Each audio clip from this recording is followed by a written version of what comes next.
最近 SNS でバズっててよく見るこの最強ブロワー。この映像編集とか加工とかせずに、ほんまにこの通りで風めちゃくちゃ強いので、これ使えば洗車後のボディの隙間に入り込んだ水、ミラー下から永久に垂れてくる水、ボディについたこんな水滴も強すぎる風で一瞬で飛ぶので、タッチレス洗車ができるようになり、洗車後の吹き上げ時間を大幅に短縮できるので、めちゃくちゃいいんですけど、僕が使ってるこのタイプはバッテリー内蔵式で、一度充電がなくなると充電して復活するまでは使えなくなる仕様だったので、今回新たにポチって届いたのがこちら。マキタの 18V バッテリーが使えるバッテリー交換が可能になった最強ブロワーですね。前回動画にしたこちらのブロワーと並べるとかなりコンパクトになってまして、バッテリーなしの状態だとめっちゃ軽くてまさかの 327g、 任天堂スイッチよりも全然軽いですね。マキタのバッテリーが単品で 641g あるので、本体よりもマキタのバッテリーの方が重く、組み合わせると全部で 969g のコンパクトサイズ。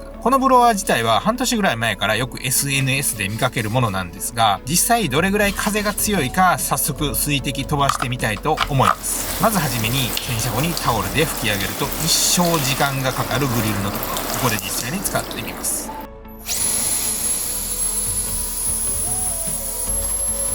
はい、めっちゃ強くないですか？多分体感ですけど、前の最強ブロワーよりも風が強い感じがします。グリルに残ってる水が秒で飛んだの見えましたよね。なぜか最近の車ってこういうグリルがついた車多いので、ほんとこれタオルでちまちま拭いてるとめちゃくちゃ時間かかるので、ブロワーで飛ばしてあげると圧倒的に時短になります。次にボンネットの水を飛ばしてみます。はい、使ってみた感じ、間違いなく前のバッテリー内蔵式よりも風が強い気がします。並べてみるとこんな感じなんですが、中に見えてるこの紫のパーツとかファンの形もほぼ一緒なんですよね。違うところはバッテリー交換ができるのと、風が出る穴の大きさですね。あとは作りがかなりシンプルになって、この電動ドライバーみたいな見た目。電源ボタンとかなくて、マキタのバッテリーを装着したらこんな感じで音が鳴って電源が自動的に入ります。その状態でこのトリガーを引くと風が出てくるめちゃくちゃシンプルな作り。風が出る穴の直径が細くなったおかげで、その分一点に集中して風が出せるので、前回紹介した最強ブロワーよりも風力がさらに上がってるのだと思います。知らんけど。横に並べてみても穴が半分ぐらい小さくなってるので、それのおかげかなと思います。それではそれを踏まえて天井の水滴飛ばしてみます。めちゃくちゃ綺麗に水飛びましたね。この車ガラスコーティングしてるんですが、もう施工してもらってから2年も経ってるんで、ほとんどコーティングは残ってないはずなんですが、このレベルで水が飛んでいきますね。撥水コーティングさえしておけば、こんな感じで洗車後の水滴飛ばしが楽になったり、タオルでの拭き上げもだいぶ楽になって、拭き上げ時間の大幅な短縮が可能になるので、コーティングをやってない方は別にガラスコーティング専門店にお願いするような高いガラスコーティングじゃなくてもいいので、 Amazon で買える簡易撥水コーティングは定期的にやっといた方がいいと思います。コーティングがあるのとないのでは、洗車後の吹き上げ時間に圧倒的な差が出ますね。ちなみに僕が2年前に施工してもらったのはルミナスのスリックプロというもので、2年経ってもこんな感じなので忖度なしにお勧めできます。またそのルミナスからもグラフェンスプレーという自分でできる簡易ガラスコーティングスプレーが Amazon で売ってるんですけど、正直それ自分でやっとけば撥水は維持できると思います。ルミナスのガラスコーティングが気になった方は2年前にガラスコーティングしてもらった様子を動画にしてあるので概要欄に貼っておきます。とこんな感じでめちゃくちゃ風強めです。マキタ純正とか Amazon に売ってるこの肝のブロワーを使ってる人結構多いと思いますが、絶対にここまで強い風は出ないです。よくコメントでマキタのブロワー使ったら全然風量違うから試してみいやってコメントをもらってたんですが、 Amazon で売ってる肝のブロワーもマキタ純正も両方とも実際に使った感じ、体感ほぼ一緒ですね。マキタの方が若干強いかなってぐらいで、ここまで一瞬で水滴が飛ぶレベルの風力は絶対にないです。参考までにこれが肝のブロワー。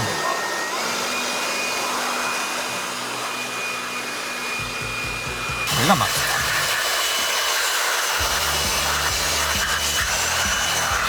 これが前回のバッテリーになりまし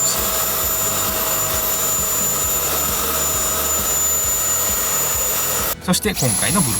ワー、明らかに風力が違うのが見えたかと思います。グリルは撥水コーティングしてないですが、マキタのブロワーを使ってる映像と比べても秒で水が飛んだのが見えたかと思います。ほんとここまで風が強いので、洗車後の吹き上げを一瞬で終わらしたい方、アルファードとか大きめの車乗ってて吹き上げに時間かかりすぎてる方が導入すると時短になって洗車がだいぶはかどると思います。やっぱり洗車後の拭き上げって大事で、いかに綺麗に液剤使って洗車しても、ボディについた水を綺麗に取らないと、そこだけシミになったり水垢になるので、洗車も大事ですけど、拭き上げもさらに大事だと思います。まあそこまで気にするなら、純水器を導入すればいいんですけど、マンションとかアパートに住んでる人だと、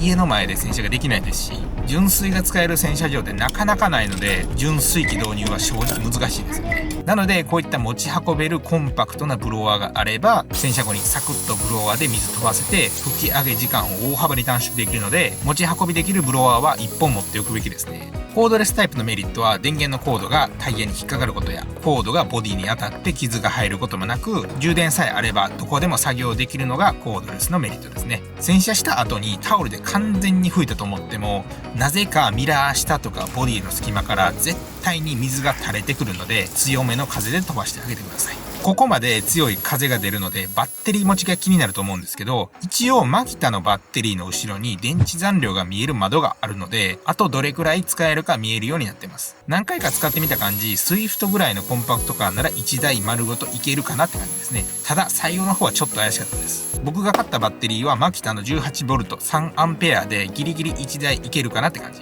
もう1個上の 6A のバッテリーなら余裕で1台はいけると思います。ただハイエースぐらい大きい車になると、バッテリーが1個で足りるか正直微妙になってくると思います。前のブロワーと今回のどちらも使ってみた感じ、バッテリー内蔵式の方が明らかに長いこと使えると思います。そもそも前回紹介したこちらの内蔵式はバッテリー容量が 8A もあるので、僕が買ったマキタバッテリーの約3倍の容量があるので、明らかに長いことを使えるようになってます。ただ今回のモデルはバッテリー交換できるので、バッテリーを複数持ってれば電池切れを気にせずにストレスなく使えるようになってます。ただですね、マキタの純正バッテリーってめっちゃ高いんですよね。今回僕が動画のために買ったこの 3A のバッテリー、これ1個で何ぼすると思います？これね、1個でまさかの14,000円でした。天神様からお金もらってなかったら間違いなく買ってないので結構高いですね。1個買えば長いこと使えるので初期投資だと思って買いましたが、まあ高めです。またバッテリーを充電する充電器も別途必要なので、それも買いました。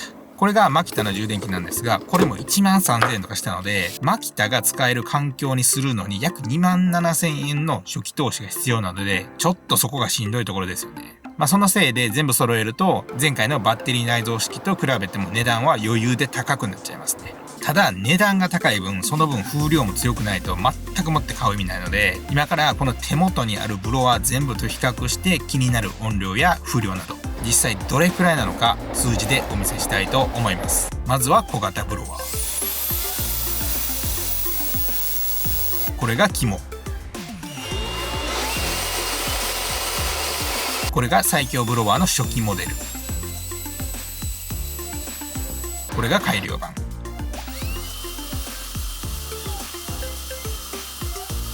そして今回のバッテリー交換式。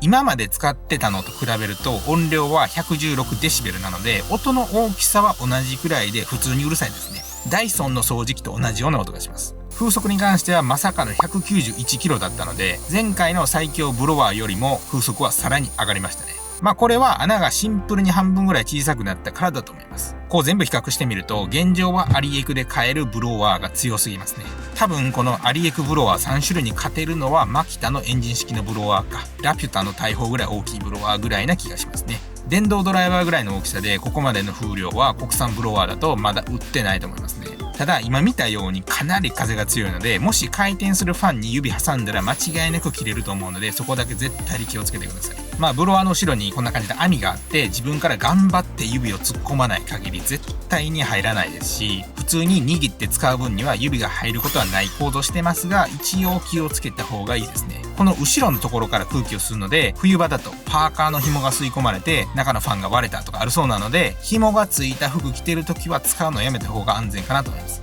指でもパーカーの紐でも気をつけていれば 100% 吸い込まれることはないので、シンプルに使う人の問題ですね。あとは気になる耐久性ですが、まだ届いてから1週間ぐらいで、その間撮影でほぼ毎日使ってますが、今のところ全く問題ないですね。ちなみにこの前動画にした最強ブロワー、今で届いてから4ヶ月ぐらいになりますが、今のところどちらも全く問題なく使えてます。もし今後使ってて不具合とか出たらまた動画で情報共有しますので、続報が気になる方はぜひチャンネル登録していただければと思います。今回マキタのバッテリーを買った時にいろいろとマキタ製品を調べてたんですけど、このタイプのブロワーではなくて新型のエアダスターが発売されてて、スペックを見るとこのブロワーよりも風力が2倍ぐらいあるそうなので、また今度買ってみてレビューします。今回紹介したバッテリー交換式のブロワーは中国のアリエクで買うことができて、 Amazon で買い物するような感じで簡単に日本語で買い物ができます。支払い方法は PayPal、クレカ、コンビニ払いの3つから選べるようになってます。クレカ払いに関してはここ最近よくネットで最近新しくできたテムで買うとクレカの情報抜かれると話題になってますが、アリエクスプレスは Amazon レベルの世界的大企業が運営する EC サイトで、もしクレカ情報を抜いてるのがバレたら今頃世界的に大問題になってると思うので大丈夫だと思いますが、それでもクレカ情報を登録するのが嫌な方は PayPal というイーロン・マスクが作った世界的大企業の決済サービスも使えますし、近所のファミマで支払うこともできるので好きな方法を使ってみてください。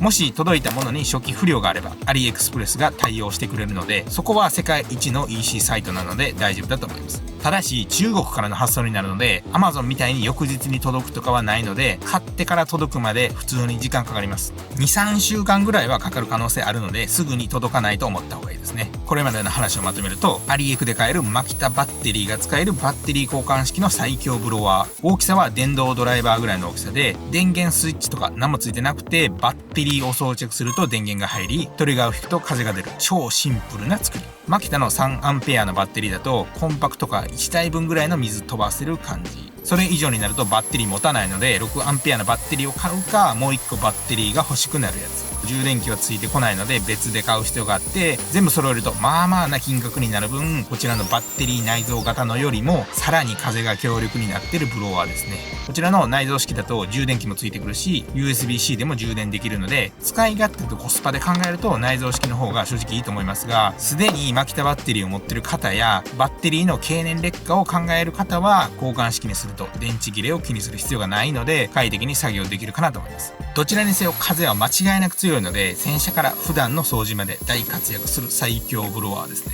洗車の後の吹き上げに時間かかりすぎてる人世の中にめっちゃいると思うので、別にこの最強ブロワーじゃなくても全然いいので、何かしらブロワーを買って洗車の時間を大幅に短縮してクオリティオブライフ上げてもらえたらなと思います。今回のブロワー動画以外にも洗車に役立つおすすめグッズ紹介とか、洗車のプロがおすすめするまだあまり知られてないものを紹介するなど、いろいろと動画投稿してますので、ぜひそれも見てもらえたらなと思います。今回紹介したバッテリー交換式ブロワーは動画の下にある概要欄にリンクを貼っておくので、気になった方はリンク先から詳細を読んでもらえたらなと思います。スマホで概要欄を見る方法ですが、今見ている画面で動画のタイトルをタップすると下の画面が切り替わって、少し下にあるもっと見るを押すと概要欄が見れますので、ぜひ参考にしてください。こちらのチャンネルではスズキのスイフトスポーツに関する動画やカー用品、洗車グッズ、ドラレコなど車に関することを発信していますので、この動画が参考になったと思っていただけましたら、ぜひチャンネル登録といいねボタンを押していただけるとだいぶ助かります。ということでまた次回の動画で最後まで見ていただきありがとうございました。